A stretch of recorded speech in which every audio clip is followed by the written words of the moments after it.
Des détails assez inattendus de la part des initiés à la Maison-Blanche. Suite à la déclaration de Trump sur une possible rencontre avec Poutine en Hongrie, et tandis que le Kremlin affirme avec enthousiasme que Poutine a surpassé Trump et empêché la réunion du président américain avec Zelensky. Les initiés à la Maison-Blanche déclarent que les Russes se réjouissent tant trop tôt. Pour comprendre, il faut voir la situation plus largement. Comme l'a déclaré la Maison-Blanche, les victoires diplomatiques du président américain Donald Trump ont changé le paysage géopolitique et ont acculé le dictateur russe Vladimir Poutine, ne lui laissant aucune marge de manœuvre. Des initiés notent que Donald Trump est enthousiasmé par son succès dans l'obtention d'une trêve entre Israël et la bande de Gaza, et qu'il est convaincu de sa capacité à obtenir une percée dans la guerre de la Russie contre l'Ukraine. De plus, la Maison-Blanche a laissé entendre que Vladimir Poutine, lors du sommet en Alaska en août, a lui-même poussé Donald Trump à soutenir l'Ukraine, avec ses récits délirants sur les Riorikides, les Petchenegs, etc. Aujourd'hui, la Maison-Blanche a reconnu que les États-Unis ont accru le partage de renseignements avec l'Ukraine, incluant des informations sur des cibles plus profondes en Russie. Cette décision fait partie d'un changement stratégique qui permettra de reprendre les négociations avec Moscou, qui se sont retrouvées dans l'impasse après le sommet en Alaska.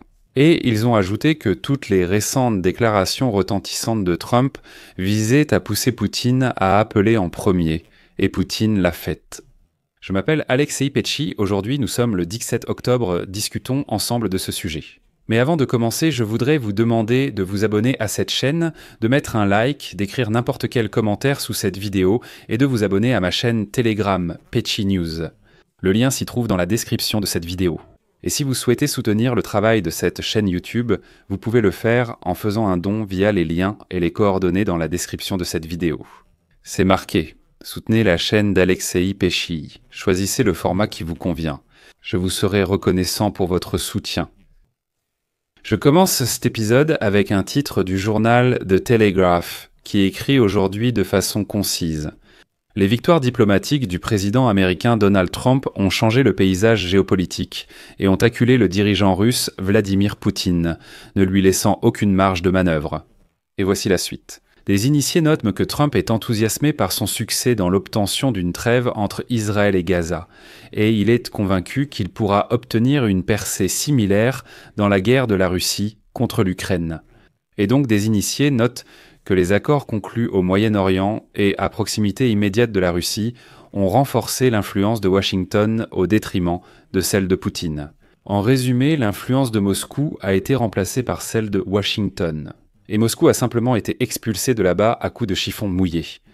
Ainsi, l'accord de paix entre l'Arménie et l'Azerbaïdjan, qui s'est conclu par la signature d'un accord de paix à la Maison-Blanche en août, réduit la dépendance vis-à-vis des itinéraires passant par la Russie ou contrôlés par elle.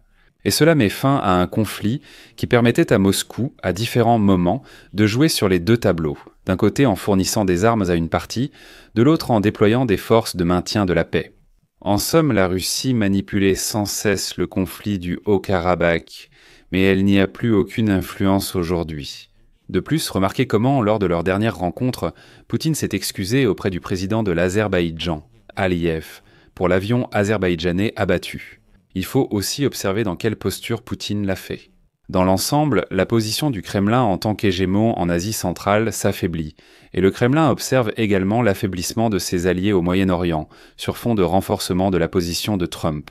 Cela concerne surtout l'Iran, dont la position a été fragilisée après que le Hamas et le Hezbollah ont été durement touchés lors des conflits avec Israël. L'effondrement du gouvernement syrien a détruit l'axe de la résistance de Téhéran, cette chaîne de force par procuration et de groupes terroristes. Même les tentatives de la Russie de se faire des amis au Moyen-Orient se sont soldées par une honteuse catastrophe. Qu'est-ce que cela signifie ? Et mercredi cette semaine, un sommet intitulé « Russie-Monde arabe » devait se tenir à Moscou, lors duquel les dirigeants seraient venus à Moscou pour démontrer que le Kremlin n'est pas du tout isolé. Vladimir Poutine espérait la venue des dirigeants d'Arabie Saoudite, des Émirats, du Qatar, d'Oman, etc. Ils se réuniraient ensemble tous à Moscou et montreraient le monde arabe aux côtés de Vladimir Poutine. Les Russes diraient fièrement « Vous voyez, le monde arabe était avec nous ». Mais ce sommet a été reporté. Enfin, il a été annulé, mais les Russes disent qu'il a été reporté. Parce que personne, j'insiste, personne, à part le président syrien Ahrar, n'a voulu y aller.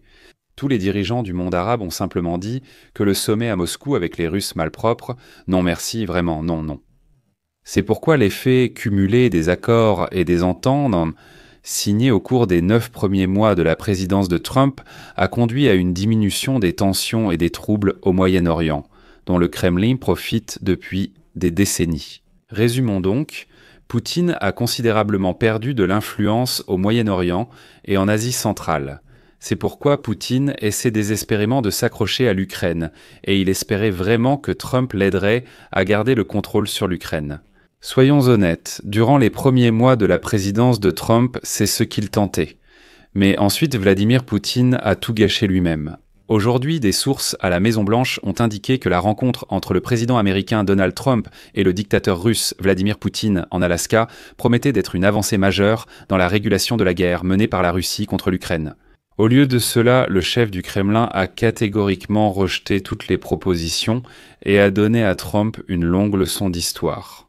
Et ainsi, selon les sources, à huis clos, le large sourire de Trump a été remplacé par de la déception et même de la colère. De plus, Poutine, en présence de seulement quelques conseillers, a rejeté la proposition du président américain de lever les sanctions en échange d'un cessez-le-feu. Il a alors insisté sur le fait qu'il ne mettrait fin à l'agression contre l'Ukraine que si l'Ukraine capitulait et cédait des territoires. Et là, selon les sources, après cela, Poutine a prononcé un discours incohérent sur une pseudo-histoire, dans lequel il a commencé à mentionner des princes médiévaux comme Riorik de Novgorod et Yaroslav le Sage. Il n'a pas oublié Bogdan Khmelnytsky, avançant que l'Ukraine et la Russie seraient en donné, soi-disant, une seule nation, un seul peuple. Bref, tout ce délire russe a commencé à être versé dans les oreilles de Donald Trump. Les sources précisent que Trump, stupéfait par le discours de Poutine, a élevé la voix à plusieurs reprises et menacé de partir. Il dit là, « De quoi tu parles ? Quel rhétorique ?» Ces sources ont indiqué qu'au final, le président des États-Unis a écourté la rencontre et annulé le déjeuner où les délégations américaines et russes devaient discuter des liens économiques et de la coopération. Les sources en poteau sont soulignées que c'est précisément le sommet en Alaska qui a marqué le point le plus bas dans les relations entre Trump et Poutine.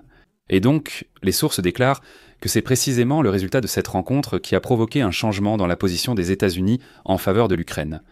Les sources ajoutent que c'est après le sommet en Alaska que les États-Unis ont accru le partage de renseignements avec l'Ukraine, incluant des informations sur des cibles plus profondes en Russie. Une telle décision fait partie d'un changement stratégique qui permettra de relancer les négociations avec Moscou, qui étaient dans l'impasse. Eh bien, c'est ce qu'espérait la Maison-Blanche. Et donc, comme le rapporte une source du média Cable News Network avec l'autorisation des États-Unis, l'Ukraine applique désormais une stratégie ciblée de frappe contre l'infrastructure énergétique russe. Selon l'interlocuteur, compte tenu du gel de la ligne de front et de plus d'1 million de morts à cause de la guerre, l'Ukraine estime que les attaques contre le secteur énergétique russe sont l'un des rares moyens d'y parvenir. Néanmoins, comme l'a déclaré aujourd'hui le vice-président américain J.D. Vance, ni l'Ukraine ni la Russie ne sont actuellement prêtes à conclure un accord de paix, car il existe trop de contradictions insolubles entre les deux pays. Voici la citation de J.D. Vance. Aussi énergique que soit la diplomatie du président des États-Unis pour inciter à une solution, au final, les deux parties doivent vouloir conclure un accord. Et aujourd'hui, malgré tous nos efforts, et nous allons continuer, les Russes et les Ukrainiens ne sont tout simplement pas arrivés au point où ils peuvent conclure un accord. Mais un règlement reste possible, mais cela demandera encore beaucoup plus de travail. Je pense qu'il existe un décalage fondamental entre les attentes. Les Russes ont tendance à penser que sur le champ de bataille, ils agissent bien mieux que ce n'est réellement le cas. C'est ce qui a rendu difficile la conclusion d'un accord ces derniers mois, malgré certains progrès. Après cette citation de J.D. Vance, je me suis rappelé la déclaration d'hier de l'assistant de Poutine, Ushakov, qui après l'entretien entre Poutine et Trump, a affirmé que Poutine avait expliqué à Trump leur avantage stratégique, sur toute la ligne de front. Cela signifie-t-il que l'Ukraine va littéralement s'effondrer dans quelques heures ? Ils n'ont simplement pas encore commencé à se battre à fond. Eh bien, vous vous souvenez de ces fables, n'est-ce pas, sur le fait qu'ils n'ont pas encore commencé ? Poutine, encore une fois, expliquait à Trump, selon les mots de Routchakov, que l'avantage serait du côté russe. C'est juste que, en quelque sorte, la partie russe ne veut pas vraiment faire la guerre, mais si elle le voulait, elle serait déjà demain à la frontière avec la Pologne. J. Divin s'avoue, écoutez, ils sont un peu détachés. Avec leurs évaluations exagérées, ils pensent vraiment qu'ils avancent en quelque part à un rythme incroyable. Il affirme que cela complique la conclusion de l'accord, mais il n'y a malheureusement aucune garantie que Trump ne change pas d'avis. Et ici, je vais vous citer l'un des diplomates européens. Avec Trump, c'est un jeu constant de tir à la corde. Vous discutez avec lui, vous l'aidez à comprendre que Poutine est un problème, puis vous passez à d'autres sujets et il revient à nouveau vers la position de Poutine. C'est pourquoi il faut recommencer la discussion. Et cela continue, encore et encore, encore et encore. Je mets des points de suspension. Écrivez votre avis, vos conclusions dans les commentaires sous cette vidéo, abonnez-vous à la chaîne, activez la cloche et n'oubliez pas de mettre un like. C'est tout pour aujourd'hui, prenez soin de vous, à bientôt à tous, au revoir.